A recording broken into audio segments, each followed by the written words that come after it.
There are three legs to sustainability, but far too often, most emphasis is put on the economic and environmental aspects, such as solar panels and polar bears, instead of social equity and justice. People are our greatest resource, and communities need effective methods of addressing various needs.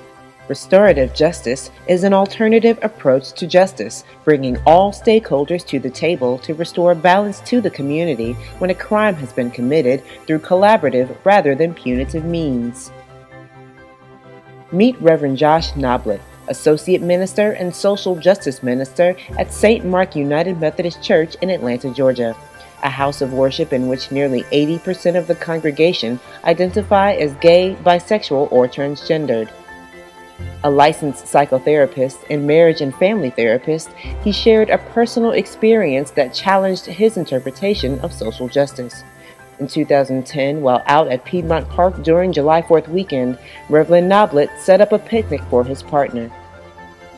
These high school kids came by and started calling us faggots and telling us that, two men laying on a blanket, we ought to beat you all for that, and just using a bunch of, just offensive, derogatory language towards us. So we ended up getting into a physical altercation, and it got out of control pretty quick. I had a couple of broken ribs and bruises on my face, and then somebody got a gun out and held it to my head.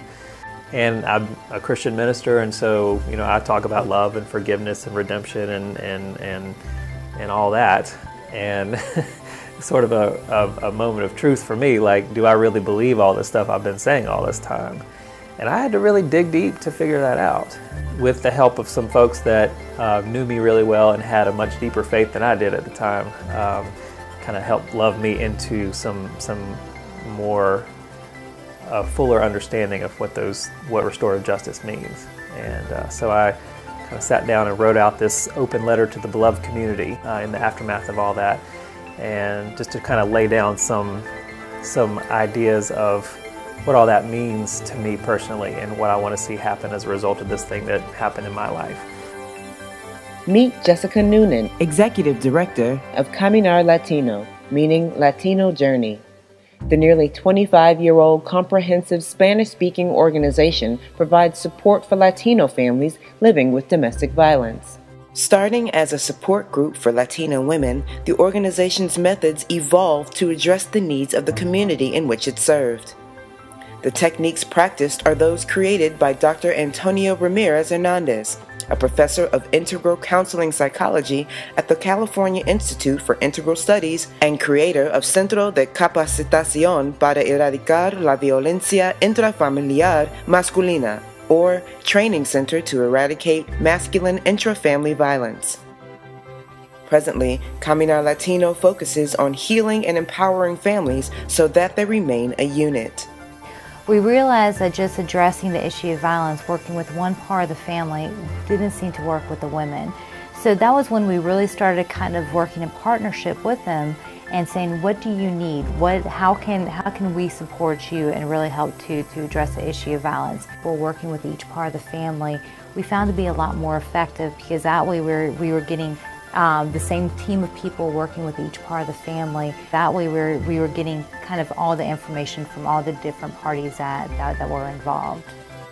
What has traditionally happened is with the men, kind of putting them to the side or saying, okay, somebody else is going to deal with them, is that while, for instance, in some situations, the women may leave the abusive relationship, that still doesn't solve basically the root issue of a man using violence against his partner. So it's helping to continue the cycle of violence versus really addressing it and providing the opportunity for the man to get the intervention services that he needs.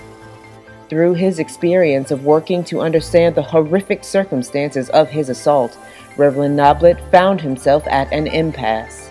Two paths, path of fear and path of love. Path of fear is easier because it's reactionary. It allows me to engage some negative emotion and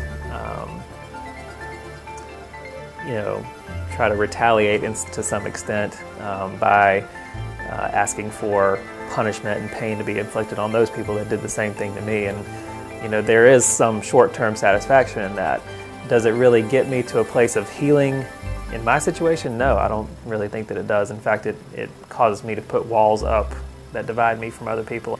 And so for me to be humanized in their eyes and for them to be humanized in my eyes, they're not as big and powerful as they were before. They're just a scared kid that got caught up in some foolishness one night.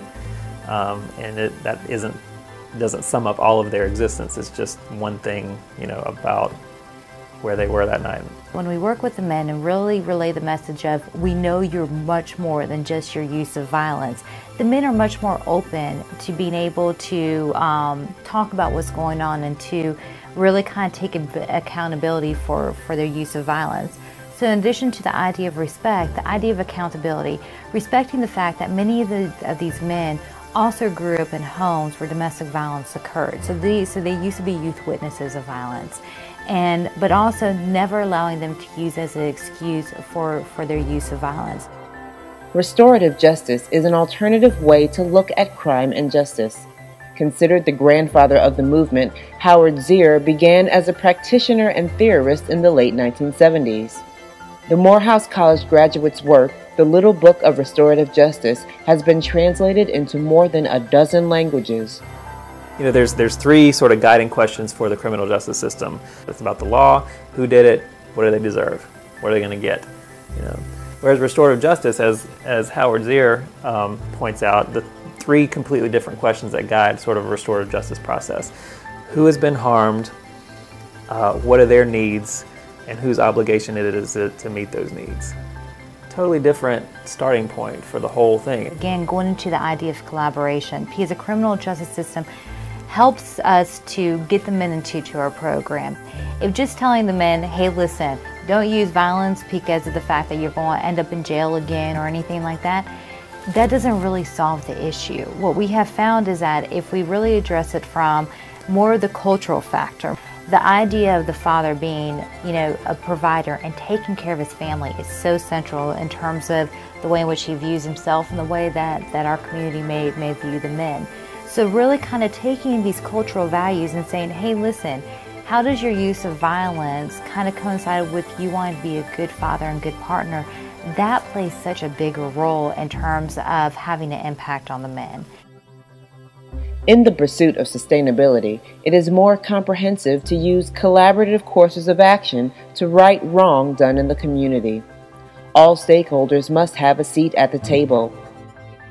Reverend Noblitt said that after his assailant's trial, he and one of the teenage perpetrators exchanged several letters back and forth. The experience proved transformative for them both.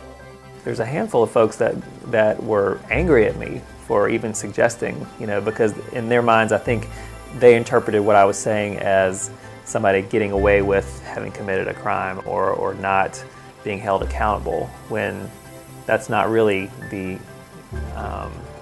what restorative justice is about. It's justice, but it's a different way of achieving a sense of justice or restoration to right relationship. It's a longer process, it's a harder process, but really and truly, once we really kind of dove into the idea of we were not the experts. We had certain resources, we had certain support, and that we were able to offer to the families and community. But at the same time, if we went in there acting like we were the ones who had all the answers, that we were the ones who were going to be making the decisions, it doesn't do anything in terms of healing. But the first step is always asking the woman, what do you need and how can we help you? And starting from there, because in reality, she knows a lot more about what's going on in her life versus us. I wonder if, thinking of ourselves as part of a community as deeply connected as we really are, having a better sense of that creates a more peaceful neighborhood, community, city. And so to figure out a way to instill that in young folks, and I think that this restorative justice principles do a good job of pointing out the connecting points that we all have. People are our most valuable resource.